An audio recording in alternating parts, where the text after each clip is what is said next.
নমস্কার বন্ধুরা, বিদিশাস blogs and bytes চ্যানেলে আপনাদের সকলকে স্বাগত। আশা করছি আপনারা সবাই ভালো আছেন। আজকে আমার রেসিপি হলো মুসুরির ডালের বাটি চচ্চড়ি। সকালের জলখাবারে রুটির সাথে যেমন এই বাটি চচ্চড়ি খেতে ভালো লাগে, রাতের ডিনার হিসাবেও আপনারা এটা বানিয়ে নিতে পারবেন। রুটি, লুচি, পরোটার সাথে খেতে বেশ ভালো লাগে। এখানে দেখুন, আমি 1 কাপ মুসুরির ডাল নিয়ে নিয়েছি। মুসুরির ডালটা বেশ ভালো করে জল দিয়ে ধুয়ে পরিষ্কার করে 1 ঘন্টার জন্য ভিজিয়ে রেখেছিলাম। 1 ঘন্টা ভিজিয়ে রাখাতে দেখুন ডালটা বেশ ফুলে গেছে।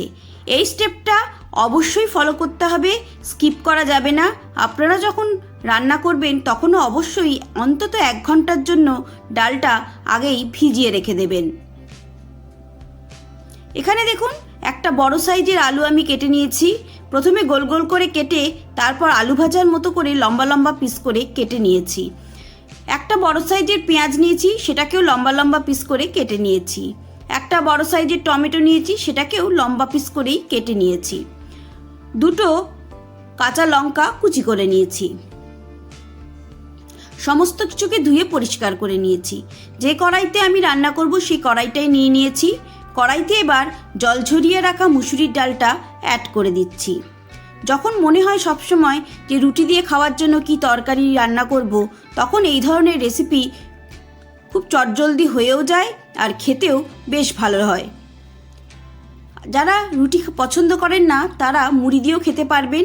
এই মুসুরির ডালের চচ্চড়ি মুড়ি দিয়ে খেতেও বেশ ভালো লাগে। তাছাড়া গরম ভাত দিয়েও খেতেও দেখবেন বেশ ভালো হয়। দিয়ে দিলাম এবার পিস করে কুচিয়ে রাখা আলুটা, অ্যাড করে দিচ্ছি পেঁয়াজ কুচি, টমেটো কুচিটাও অ্যাড করে দেব, দিয়ে দিচ্ছি লঙ্কা কুচিগুলো।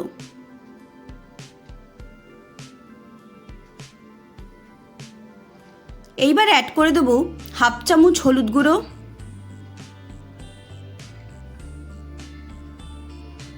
1/2 চামচ জিরে গুঁড়ো অ্যাড করলাম, 1/2 চামচ ধনে গুঁড়ো অ্যাড করছি, দিয়ে দিলাম 1/2 চামচ লাল লঙ্কার গুঁড়ো, পরিমাণ মতো নুন অ্যাড করে দিলাম,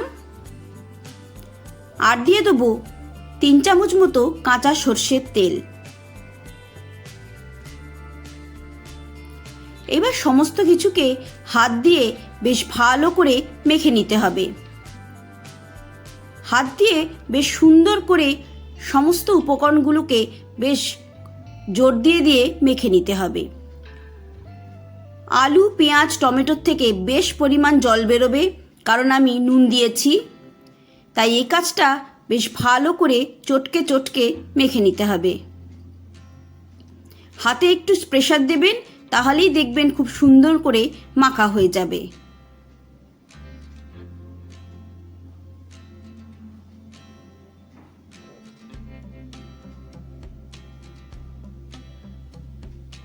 দেখুন আমাদের মাখা হয়ে গেছে। এবার কড়াইটা ধরে আমি ডাইরেক্ট গ্যাস ওভেনে বসিয়ে দিয়েছি। এবার গ্যাস ওভেনটা আমি জ্বালিয়ে দেবো।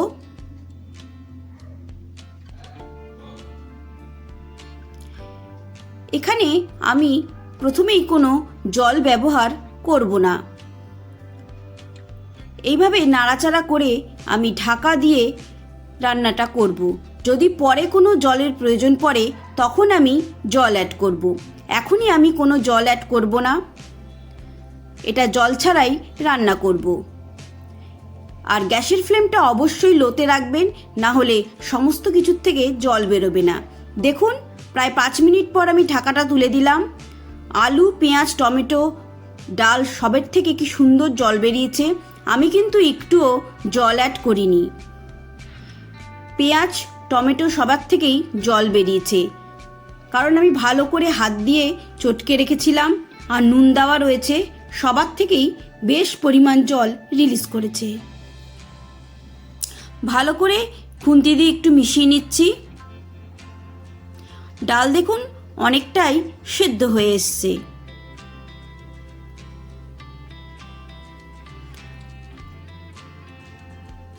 একটু ভালো করে মিশিয়ে নিলাম, আবারও ঢাকা দিয়ে রাখবো। দেখুন আরও 4 মিনিট পর ফিরে এসেছি। জল দেখুন একদমই শুকিয়ে গেছে, কড়াইয়ের তলাটা লেগে লেগে যাচ্ছে। গ্যাসের ফ্লেমটা অবশ্যই লোতে রাখবেন, কখনোই হাই করবেন না, তাহলে ভালো করে সেদ্ধ হবে না। দেখুন কড়াইয়ের তলাটা লেগে লেগে যাওয়ার জন্য আমি অল্প একটু জল অ্যাড করছি, একদমই 2-3 চামচের মতো। একটু ভালো করে মিশিয়ে নেব।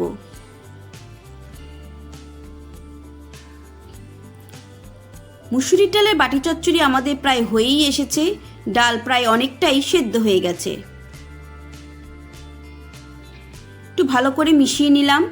এদিকের গ্যাস ওভেনে একটা তড়কা প্যান বসিয়ে দিয়েছি, তার মধ্যে দিয়ে দিলাম 2 চামচ মতো সর্ষের তেল। তেলটা বেশ ভালো করে গরম হয়ে গেলে অ্যাড করে দিলাম 2টো শুকনো লঙ্কা, আর দিয়ে দেবো 1 চামচ কুচিয়ে রাখা আদা আর 2 কোয়া রসুন। এবার ভালো করে লাল লাল করে ফ্রাই করে নিতে হবে। এই আদা আর রসুন সুন্দর করে ফ্রাই করলে খেতে খুবই ভালো লাগে। রসুন আর আদা ভাজার গন্ধটা খুবই ভালো লাগে। দেখুন একদম লাল লাল করে ফ্রাই করে নিতে হবে। দেখুন একদমই লাল লাল করে ফ্রাই করা হয়ে গেছে। এইবার ডালের উপরে তড়কাটা আমি অ্যাড করে দিলাম, ভালো করে একটু মিশিয়ে নিতে হবে। খাবার সময় যখন এই ভাজা আদা আর রসুনটা মুখে পড়বে, খেতে দুর্দান্ত লাগবে।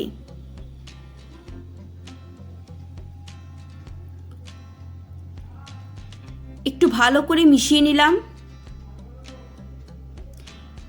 দেখুন বন্ধুরা, আমাদের মুসুরির ডালের বাটি চচ্চড়ি একদম রেডি হয়ে গেছে।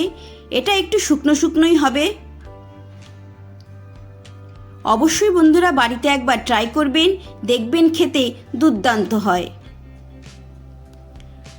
তাহলে বন্ধুরা রেসিপিটা আপনাদের কেমন লাগলো অবশ্যই আমাকে কমেন্ট করে জানাবেন। ভালো লেগে থাকলে একটা লাইক করবেন, বন্ধু ফ্যামিলি মেম্বারদের সাথে শেয়ার করবেন। ফেসবুক পেজের বন্ধুরা পেজটাকে অবশ্যই ফলো করবেন, আর রেসিপিটা ভালো লাগলে একটা লাইক করে দেবেন। আবারও আপনাদের সাথে দেখা হবে নতুন রান্নার কোনো রেসিপি নিয়ে। 2টো পেঁয়াজের রিং পিস আমি ওপর থেকে অ্যাড করে দিলাম, আর একটা টমেটো পিস অ্যাড করছি। সবাই ভালো থাকবেন, সুস্থ থাকবেন। ধন্যবাদ।